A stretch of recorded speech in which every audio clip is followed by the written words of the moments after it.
마가복음 강의 16번째 시간인데요. 오늘 본문은 제자들이 배를 타고 가다가 큰 풍랑을 만나는 풍랑 사건인데요. 이 풍랑 사건 바로 직전에 몇 시간 전에 있었던 일이 앞에 문맥이 바로 오병이어 사건이에요. 오병이어 기적 몇 시간 후에 큰 풍랑을 만납니다. 빈들에서 성인 남자만 5천 명, 그리고 여자와 어린 아이들까지 합치면 2만 명 가량이 배불리 먹고도 12광주리가 남는 어마어마한 기적, 최대 기적을 경험하고 난 직후입니다. 몇 시간 지나지 않았습니다. 지금 오병이어 현장의 사건은 대단히 뜨거웠거든요. 모두가 지금 다 흥분의 상태입니다.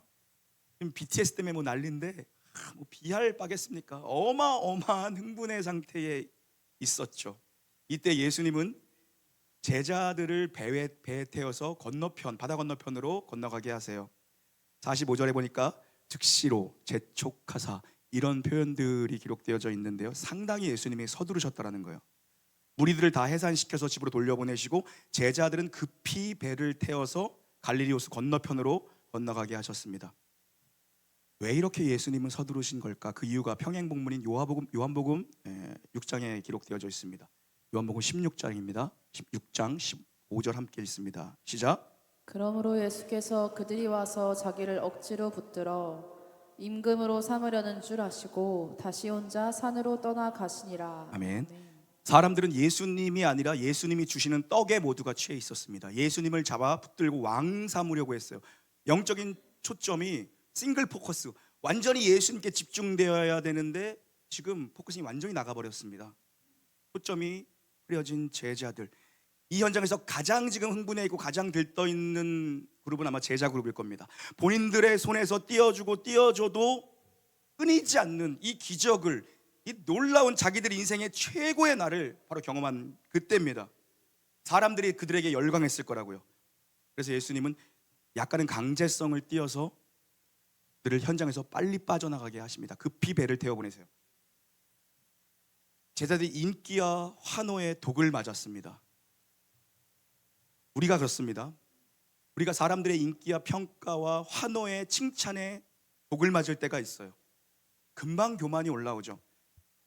신앙의 목적은 나를 깨트리고 예수 그리스도께 온전히 집중하는 것이 우리 신앙의 목적입니다. 그런데 사람들의 평가와 인기와 환호는 우리로 하여금 초점을 완전히 잃어버리게 해요. 초점이 흐려집니다. 때로는 실패보다 다루기 더 어려운 것이 성공인 줄 모릅니다. 우리가 실패했을 때, 우리가 좌절과 낙심에 있을 때에는 우리가 신앙인으로서 살아보려고 발버둥치며 예수님 앞에 나와 무릎을 꿇습니다.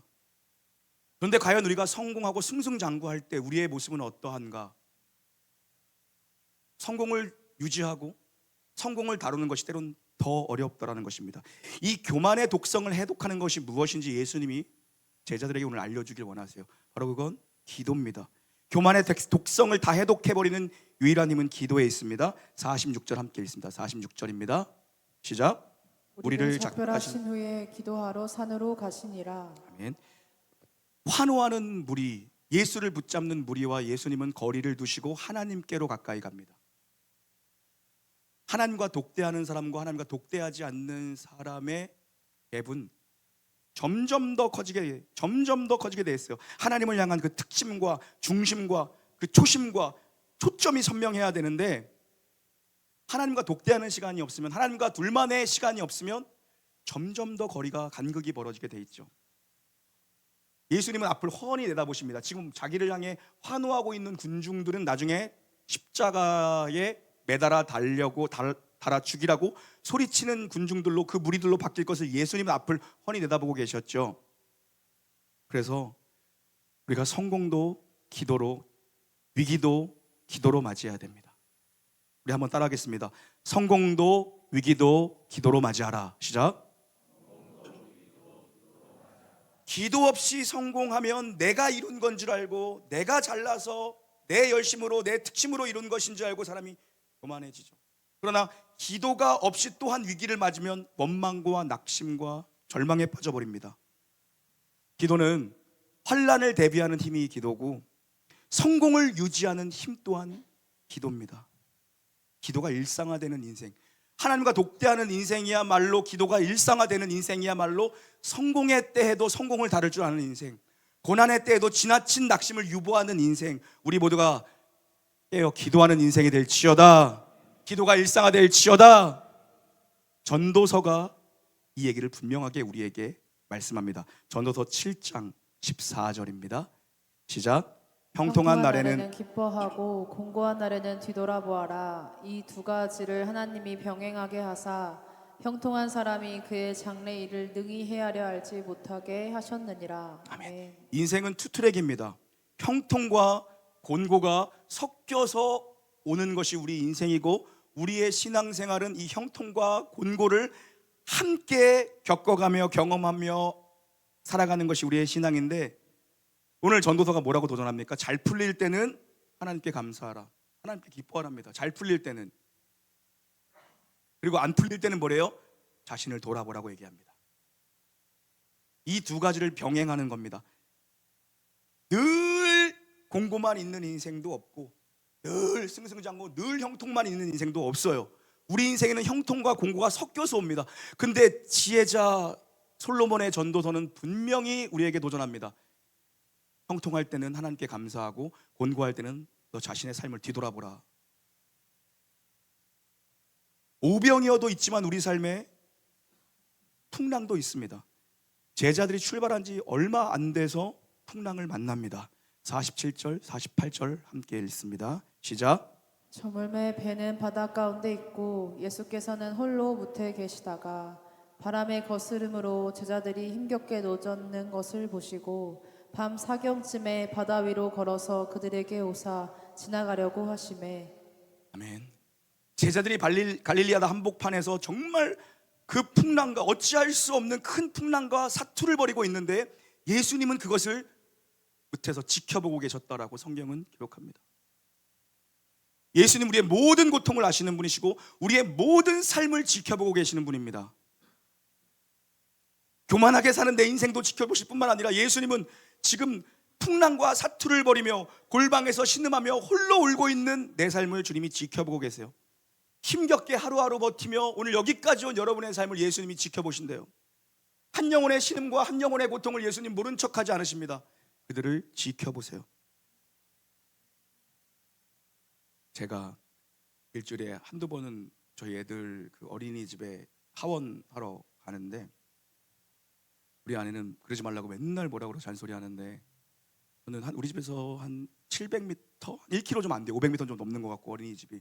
그래서 하원을 하면서 둘이 손을 잡으라 그러고 집을 걸어와. 그리고 저는 혼자 가거든요. 차 타고. 이렇게 놀랄 일인가요 이게? 우리 아내 나한테 맨날 왜 그만하라고 왜 그러는데 저는 그러거든요. 둘이 손잡고 와. 그리고 저는 가요. 차 타고 가요. 돌아가면 이제 한 1km 되겠죠. 직선거리가 한 5, 700m 정도 될 것 같아요. 그러면서 제가 신호에 걸릴 때마다 이렇게 봅니다. 창문 열고 봐요. 잘 오고 있나 안 오고 있나. 또 가다가 다리쯤 건넜을 때 디귿자예요. 이렇게 다리쯤 건너서 차를 세워놓고 이렇게 봅니다. 저기쯤 오고 있어. 그리고 또 우리 집 앞에 가서 주차해놓고 내려서 또 이렇게 큰 트럭 뒤에 숨어서 이렇게 보고 있어. 저도 좀 이상하죠. 그러니까 뭐라 그러셨어요? 저도 좀 개짜죠. 하지 말라고 했는데 나는 이렇게 해. 근데 이번 주에는 이제 나 주차하고서 올라올 시간이 됐어. 그 장지천 거기서 이제 올 계단 한 15칸 올라올 때가 돼서 이제 이렇게 큰 차 뒤에 이렇게 숨어 있었지. 안 올라오는 거야. 이게 왜 안 올라오지? 안 올라오는 거야. 그래서 내가 이렇게 봤더니 거기 계단에서 누구를 마주쳤냐면은 외국인 분을 마주친 거야. 그 금발의 서양 미녀를 마주친 거야. 그러니까 얘네가 놀란 거야. 키 큰 그 금발의 여자분을 보니까. 그러니까 둘이 손잡고 그 사람이 다 지나갈 때까지 계단 뒤에 있다가 딱 가니까 그때 올라오더라고. 하나님이요, 우리의 어떠한 순간에도 다 지켜보고 계세요. 우리의 아픔과 슬픔과 우리의 모든 형통한 날과 모든 곤고한 날을 하나님은 부모가 자식을 기르듯 그렇게 뒤에서 지켜보고 계세요. 누구의 신음과 누구의 고통도 모른 척 하시는 분이 아니라는 겁니다. 그런데 오늘 여기서 흥미로운 포인트가 뭐냐면요, 제자들이 풍랑을 만나 죽을 고생을 하고 있는데 그 배에 누가 태워보냈냐는 겁니다. 그 배를. 예수님이 빨리 가라고 등 떠밀어서 태워보낸 배입니다. 근데 그 배가 풍랑을 만나더라는 것입니다. 그럼 우리는 질문을 할 수밖에 없어요. 그럼 하나님이 나를 이 풍랑 가운데로 인도하셨다는 건가? 주님은 우리를 풍랑으로도 인도하시는가? 우리가 이 질문 앞에 설 수 있죠. 작은 파도가 아니라 삶의 근간, 토대가 흔들릴 정도입니다. 이들은, 제자들의 대부분은 어부였어요. 어부에게 삶의 근간과 삶의 태도, 이 토대는 바다잖아요. 바다가 흔들리는 상황입니다. 무수하게 파도와 풍랑을 겪었던 어부들입니다. 그렇게 살아왔던 어부들인데도 이거는 어떻게 힘쓸 수 없는 풍랑을 그들이 만납니다. 믿음의 근간이 흔들리는 겁니다. 우리도 마찬가지입니다. 고난이 길어지면, 또 내가 감당할 수 없을 것 같은 집채만한 고난이 내게 몰려올 때면 믿음의 근간이 흔들려 버립니다. 하나님이 계시다면 어떻게 내게 이런 고난을 주실 수 있는가? 이 질문을 만납니다. 고난이 오래되면 이 질문을 만납니다. 그리고 내가 정말 하나님의 택함받은 자녀가 맞는가라는 의심 앞에 섭니다. 그래도 더 고난이 길어지면 과연 신은 존재하는가? 이 질문에 섭니다. 믿음이 뿌리채 흔들리는 거죠. 믿음이 뿌리채 흔들립니다. 우리도 이런 질문 앞에서 우리가 고난을 만날 때 세 가지 차원의 균형 잡힌 해석적 관점이 필요할 것 같아요. 우리가 고난의 문제를 다 설명할 수 없고 고난의 문제를 다 이해 못합니다. 막상 내게 고난이 오면 해석이 안 되고 이해가 안 되고 납득이 안 됩니다. 그러나 고난에 대한 균형적인 시각은 우리가 가지고 있어야죠. 첫 번째는 자신의 부주의한 삶, 자신의 부주의한 선택, 나의 죄된 삶이 고난의 원인일 수 있습니다. 그리고 영적으로 사단이 우리를 공격하고 우리를 몰아넣을 수도 있습니다. 그러나 가장 큰 관점은 이 모든 것 가운데 고난도 주님이 허용하시고 고난도 주님이 섭리하신다는 것. 받아들이시기 힘들겠지만 우리가 이 세 가지 차원의 균형을 가지고 있어야 되죠. 지나치게 자기 자신에 대해서 질책하고 자괴감을 가질 필요는 없습니다. 그리고 모든 것이 영적으로 해석돼서 지나치게 사단을 두려워할 필요도 없습니다. 그리고 하나님 내게 왜 이런 일을 허락하시나요? 하나님을 지나치게 원망하면 안 됩니다. 이 세 가지의 균형 잡힌 시선이 필요한데, 오늘의 이 본문의 상황을 놓고 보면 제자들은 들떠 있었고 제자들은 흥분해 있었고 제자들은 교만해져서 영적인 포커싱이 나갔습니다. 사단은 그 빈틈을 정확히 아는 자죠. 우리가 무엇에 가장 약한지를 제일 잘 아는 게 사단, 영적 존재 사단입니다.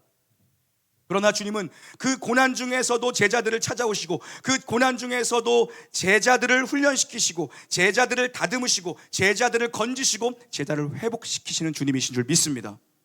때론 주님 자신의 사랑으로 우리를 풍랑이는 바닷가로 인도하시기도 합니다. 그러나 그건 주님의 사랑으로 인도하신다라는 거예요. 나사로가 중병에 걸려 죽게 되었습니다. 나사로의 동생들 마르다와 마리아가 급히 예수님을 찾습니다. 예수님, 우리 오라버니 나사로가 병들어 죽게 됐습니다. 주님 빨리 와서 고쳐주십시오. 그런데 예수님이 그 말씀을 들으시고 시간을 유하십니다. 바로 가시지 않아요. 시간을 거기서 이틀이나 지체하십니다. 근데 성경은 얘기합니다. 그 병은 죽을 병이 아니라 하나님의 영광을 위한 병이다. 그리고 또 하나 성경은 또 이야기합니다. 내가 그들을 사랑한다라고 얘기합니다. 이 두 가지의 기둥이 있어야 되는 겁니다. 하나님의 영광과 내가 하나님의 사랑받는 자녀라는 이 믿음이 흔들리지 않아야 돼요. 그런데 고난 앞에서 우리가 흔들립니다.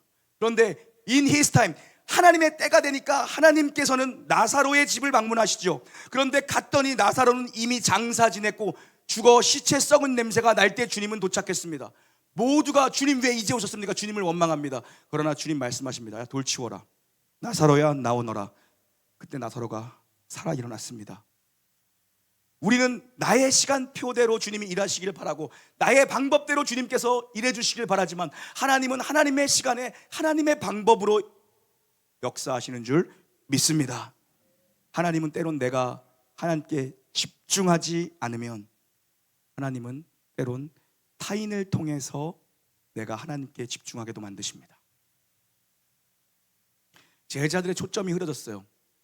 그러니 하나님께서 다시 하나님께 집중할 수 있도록 만들어 가세요. 그들을 훈련시키세요. 고난은 이해할 수 없고 해석 안 됩니다. 설명되지 않는 것 투성입니다. 그런데 고난도 하나님이 허용하신다는 거예요. 왜요? 인간은 전적으로 하나님께 의존해야만 되는 존재라는 것을 하나님은 우리가 알기 원하십니다. 하나님에 대한 전적 의존성입니다. 우리가 하나님의 존재를 알면서도 하나님 없이도 살아갈 수 있는 자들처럼 우리가 살아갑니다. 하나님이 주신 공기와 산소, 하나님이 주신 환경과 모든 것들을 우리가 누리면서 살아가는데, 우리가 하나님 없이도 내 열심으로 내가 잘나서 내가 자급자족하며 살아간다라고 생각하며 살 때가 많습니다. 하나님을 기억하지 못할 때가 너무나도 많습니다. 하나님께 감사하지 않을 때가 너무나도 많습니다. 그런데 우리가 전적으로 하나님 없이 살 수 없는 존재라는 걸 깨닫는 순간이 있습니다. 언제입니까? 내가 내 인생을 통제할 수 없을 때입니다. 통제권이 나에게 없구나. 내가 잘난 줄 알고 살아왔는데 이 인생 하나도 책임질 수 없는 게 나라는 걸 우리가 알게 됐을 때, 인생의 통제권은 내 인생의 통제권을 내가 가지고 있는 것이 아니구나. 통제는 하나님이 하시는구나.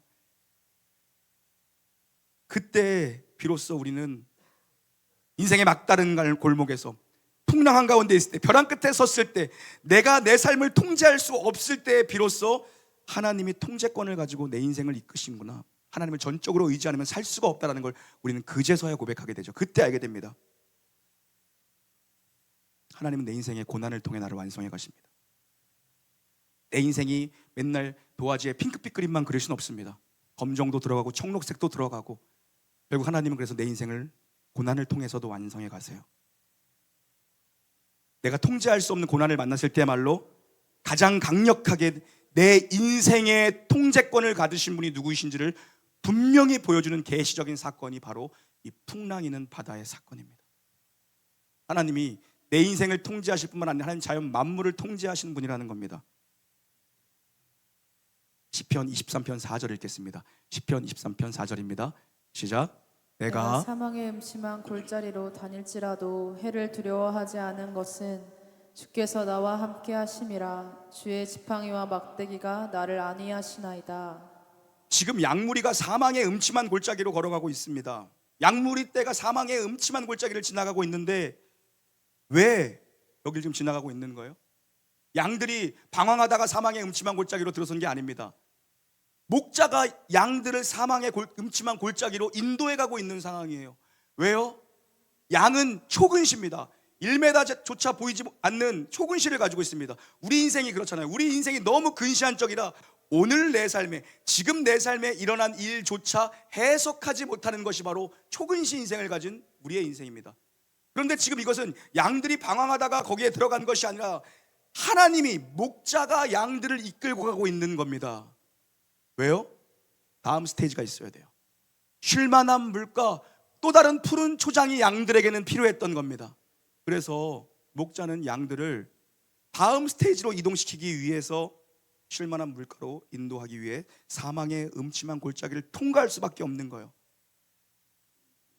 우리를 살리기 위해서 하나님은 때론 우리를 폭풍으로 데리고 가실 때가 있다는 것입니다. 49절과 50절 있습니다. 49절 50절입니다. 시작. 제자들이 그가 바다 위로 걸어오심을 보고 유령인가 하여 소리 지르니 그들이 다 예수를 보고 놀람이라. 이에 예수께서 곧 그들에게 말씀하여 이르시되 안심하라, 내니 두려워하지 말라 하시고. 아멘. 풍랑이 일면 두렵죠. 두렵습니다. 고난이 오면 두렵습니다. 두려움에 빠지면 우리의 영적인 눈이 어두워져서 믿음으로 예수 그리스도께 집중하지 못하죠. 예수님과 함께한 세월이 얼만데, 동고동락한 세월이 얼만데 이들이 예수님을 알아보지 못합니다. 무리를 걸어오시는, 풍랑을 밟고 오시는 예수님을 알아보지 못하고 예수님 때문에 더 놀랍니다. 귀신 아니야 놀랍니다. 우리가 전부 다 믿음이 있습니다. 우리가 다 믿음을 가지고 있어요. 그런데 두려움 때문에 우리가 믿음의 스위치를 켜지 못할 때가 너무 많다는 것입니다.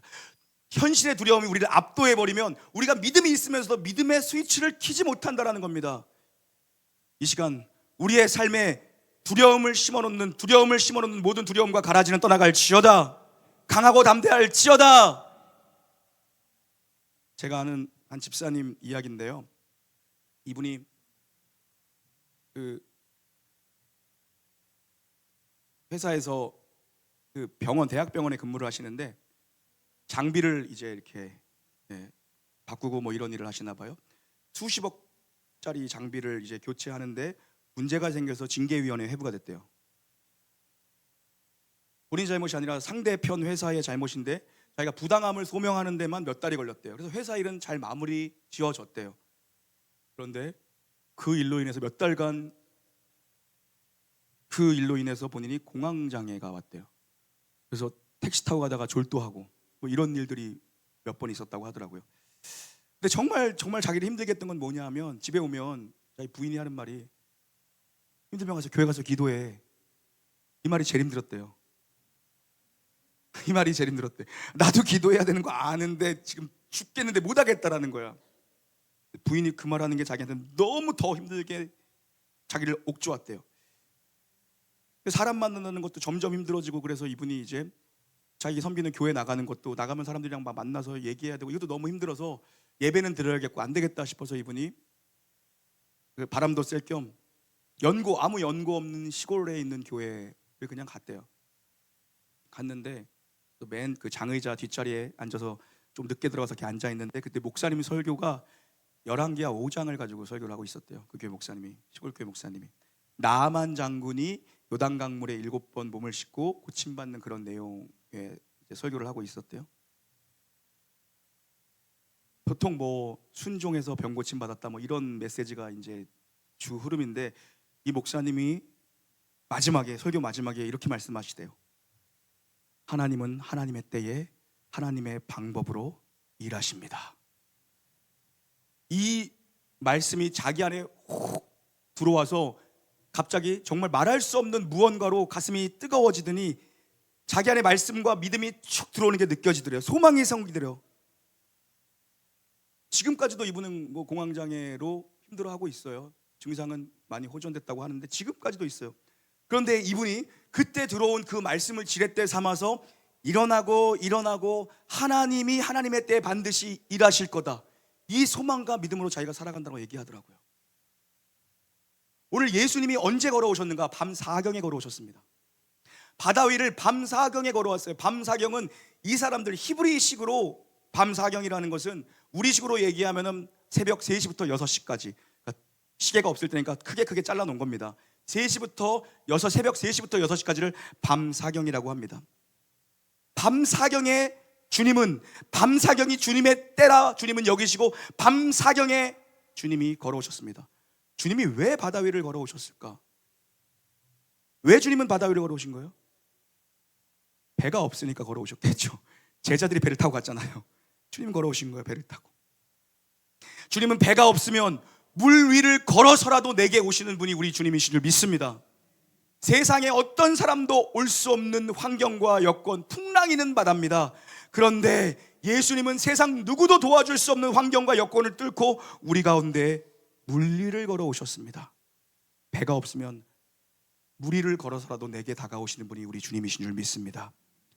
밤사경, 노를 젓다가 지치고 이제는 우리의 모든 것이 다 끝나버렸구나, 모든 살 소망이 끊어졌을 그때에 새벽 동력이 트기 전 가장 매서운 바람이 불어치는 그때에 내가 할 수 있는 건 이제 아무것도 없구나, 모든 걸 내려놓았을 그때에 세상 사람 모두가 잠들어 있는 그때에 주님께서는 우리를 지켜보고 계셨고 그분은 밤사경에 바다 위를 걸어오셨습니다. 전 우리 모두가 이 밤사경을 소망하기를 주의 이름으로 축원합니다. 주님은 우리를 지켜보시면서 주님의 때를 기다리고 계십니다. 우리 모두에게 이 밤사경이 필요합니다. 내 힘으로 모든 것을 할 수 있고 아무것도 할 수 없는 존재, 전적으로 주님을 의지할 수밖에 없는 상태가 되었을 때까지 주님은 기다리십니다. 왜냐하면 우리의 인생은 너무나 죄악된 인생이고 우리의 인생은 교만한 인생이기 때문에 또 잠시 지나면 내 힘으로 일어났다고 생각합니다. 오늘 마지막 절은 뭐라고 기록합니까? 그들이 떡 떼시던 것을 잊어버렸더라라고 기록합니다. 자신들 인생의 최대의 기적을 보고도 그들이 망각했습니다. 우리의 인생이 그렇습니다. 주님은 기다리십니다. 우리 인생의 밤사경, 하나님의 때에 하나님의 방법으로 우리 가운데 찾아오신 주님이 말씀하십니다. 내니 두려워 말라. 내니 두려워 말라. 입술로 한번 스스로 선포하십시오. 내니 두려워 말라. 시작. 우리 인생에 어떤 풍랑을 만난다 할지라도 물 위를 걸어오셔서, 배가 없으니 물을 위를 걸어오셔서 내게 말씀하시는 내니 두려워하지 말라. 이 주님의 음성으로 우리 모두 살아날 줄 믿습니다.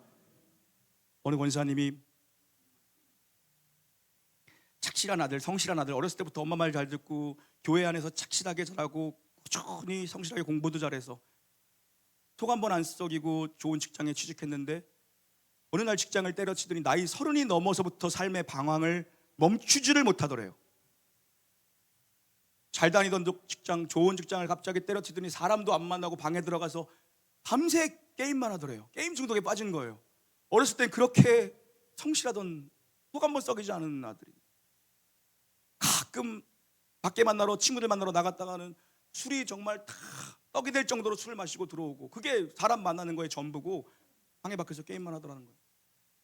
이 엄마가 도저히 안 되겠다 싶어서 작정 기도를 하기 시작했습니다. 금식 기도를 합니다. 근데 2주 넘어갔을 때쯤에 주님의 음성이 들려오는데, 내가 그 아들 사랑한다. 이 음성이 들려오더래요. 내가 그 아들 사랑한다. 근데 이 권사님이 하나도 위로가 안 되더래. 하나님 그런 거 말고 어떻게 해결해 주실 겁니까? 이 아들의 인생을 어떻게 회복시킬 것이고, 언제까지 제가 저러고 있어야 됩니까? 좀 선명히 말씀해 주십시오. 근데 하나님의 음성은 내가 그 아들 사랑한다. 위로가 안 되더래요. 주님은 계속 말씀해, 내가 그 아들 사랑한다. 주님이 사랑한다라는 건 주님이 그 아들을 포기하지 않았다는 겁니다. 그 아들은 주님의 아들이라는 겁니다. 우리가 때로는 인생의 풍랑의 현장에서, 한복판에서 내니 두려워하지 말라. 주님이 이렇게 말씀하시는데 내가 너와 함께함이라. 동서남북 어디로가 내가 너와 함께하시다 할 것이다. 넌 두려워하지 말라. 강하고 담대하라. 주님이 내게 이렇게 말씀해 주셔도 위로가 안 되고 소망이 안 될 때가 있죠. 그러나 주님은 오늘 우리에게 다시 도전하십니다. 내니 두려워 말라. 주님이 우리와 함께 하시는 겁니다. 바다 위를 걸어오신 주님께서 오늘 여러분의 삶에 함께 하시는 줄 믿습니다. 우리의 삶이 하나님의 시선 앞에 머물러 있다는 건 복입니다. 하나님 언제나 우리를 지금 주목하고 계십니다. 한밤중에 폭풍 속에 힘겹게 노를 젓는 제자들은 주님의 시야 안에 있습니다. 부모는 항상 자녀를 주목합니다. 사랑하는 성도 여러분, 우리 인생을 항해에 자주 비유하는데 수많은 위기들이 찾아오죠. 풍랑이 찾아왔을 때 그때 우리가 해야 될 것은 그리스도를 주목하는 것입니다. 형통할 때에는 주께 감사하고 곤고한 날에는 너의 삶을 뒤돌아보라. 주님 말씀하십니다. 다시 주님 앞에 내 삶이 정렬되기를 원하고, 내가 그리스도를 주목하는, 십자가를 주목하고 부활의 능력과 소망을 주목하는 인생 살기를 원합니다. 지금도 배가 없으니 바다 위를, 풍랑 위를 밟고 오셔서 우리에게 말씀하시는 그 주님, 사랑하는 내 아들, 사랑하는 내 딸아, 내니 두려워 말라. 밤사경, 칠흑 같은 어두움, 매서운 바람이 부는 밤사경, 배가 없으면 풍랑을 밟고라도 내게 다가오시는 그 주님, 그 주님을 이번 한 주간에도 만나시며 함께 동행하시는 복된 삶이 되시기를 주의 이름으로 축원합니다.